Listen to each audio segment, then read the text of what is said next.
Hey, what's going on, guys? It's Ricky, and in this video, I wanted to come up with like a creative way on how maybe people that don't necessarily have disposable income to be able to start investing into the market. Because in the reality, right, the real world, I can casually talk about, yeah, investing is so great. Look at the average rate of return for the past 10, 15, 20 years. Why wouldn't you want to be invested? And I think it's kind of like common sense that, of course, we all want to be invested. First, maybe you just don't know how. Second, maybe you just don't have the disposable income. It's the reality of the world. It's something that we have to take into consideration. So this week, I wanted to come up with a creative way for maybe parents. This video is really going to be for you. So maybe this video was sent to you by someone and or someone that plans to have a family. Maybe you just want to invest for yourself. Trust me, just hear me out. I really do believe that this idea, although it might sound terrible at the surface, I just hope that it's even just one of you that even is willing to try it out. And please let me know down in the comment section if you hate this idea or if you love this idea. I try to film videos like this once a week that are just kind of more casual. So I hope that you enjoy it. So what I wanted to talk about is, we are stuck in an age where most people, not everyone, but most people, yeah, they might want to start investing, but they don't know how, and they definitely might not have the disposable income, right?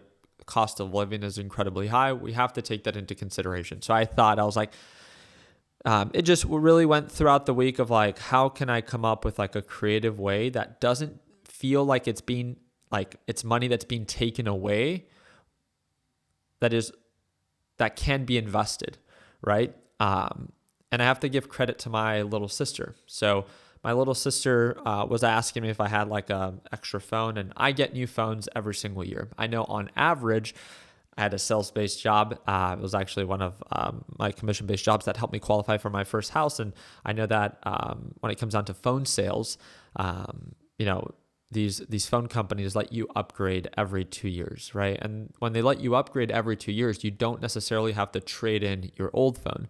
It's every year you have the option to, but every 2 years you're kind of like out of your contract and or your payment is technically your phone is fully paid off. So after 24 months.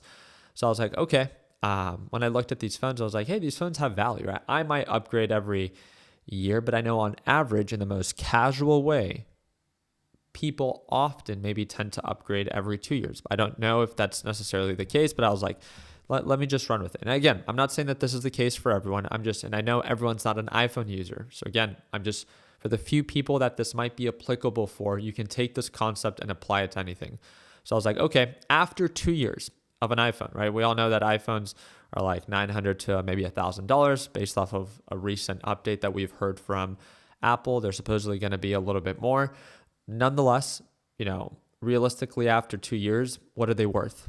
Maybe 50%, right? So conservatively, when I asked, since all of you guys love using AI and chat, I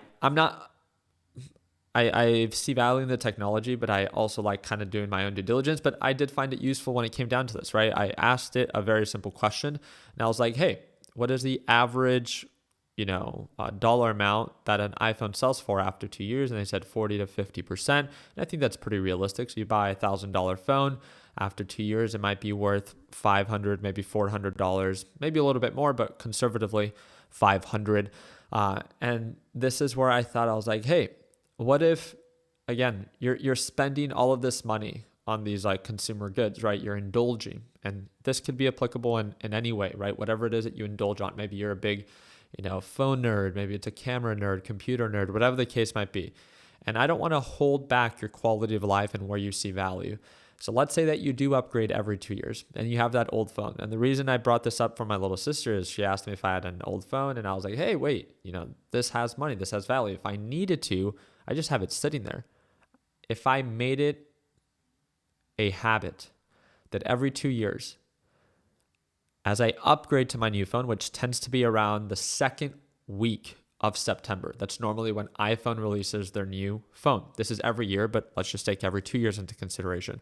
I could sell the old one for $500. And remember, a lot of you might have the old phone kind of just sitting in your closet collecting dust.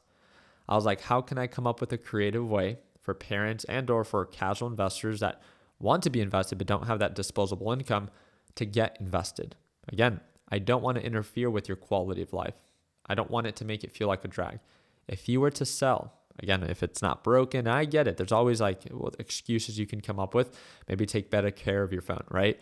Nonetheless, after 2 years of selling your phone, of using it, selling your phone, getting the new one, so, an incentive, you get your old phone, you sell it, let's say you pocket $500, you don't overcomplicate it, and all I do then is invest it into the market. I asked chat a very simple question. If I were to invest in Apple stock every 2 years, $500 around September 14th, because it's on average, right? I said, invest into Apple stock every 2 years around September 14th and invest every other year $500. What would this rate of return look like dating back 10 years? Let me make it very clear. Past performance does not mean future results, right? But dating back 2016, you would have been able to acquire 19.5 shares. 2018, 9.4 shares. 2020, 4.4. 2022, 3.3 shares. 2024, 2.3. We're still not on the, we're still not in September, so it can't be the following year. But as of now, a total of 39 shares with Apple stock. That would have been an initial investment of $2,500, right? Because it's $500 every 2 years. And the current value would now be worth roughly $12,000 to $12,500. Roughly $9,500 to $10,000 profit if it just got reinvested into Apple stock. A 380 to 400% return on your investment. And then I thought, dang, obviously it's so easy to look back and be like, you would actually be incentivized to buy a new iPhone product every year, every 2 years, however it is that you want to do it. And just by taking that money back and reinvesting it into the very company that you're buying products from, because of their average rate of return, again, keeping it simple. You get the money, you just dollar cost average every 2 years. And you don't overcomplicate it, right? It's not like you're trying to predict the market, predict the future. It's just you move on and you keep it simple. 380 to 400% return, $9,500 profit to $10,000 on top of the $2,500 that were initially invested. Now, one thing I wanted to take into consideration is that not every person sees value in Apple. I love that, right? I want it to be applicable and more generalized because markets are kind of overbought, maybe overextended. Maybe you just don't believe in Apple. This can apply to anything. And I encourage you, do your own due diligence, speak to your financial advisor and be like, what about this crazy idea, right? What if you were to just invest into the S&P 500, SPY? It's a generalized ETF. So instead of getting individual exposure, you invest into like a basket of companies, the top 500 companies in the US technically. Obviously, it's not going to be as aggressive as a result in comparison to Apple. But again, if you think markets are overbought and there could be more downside can present itself with individual exposure to like Apple.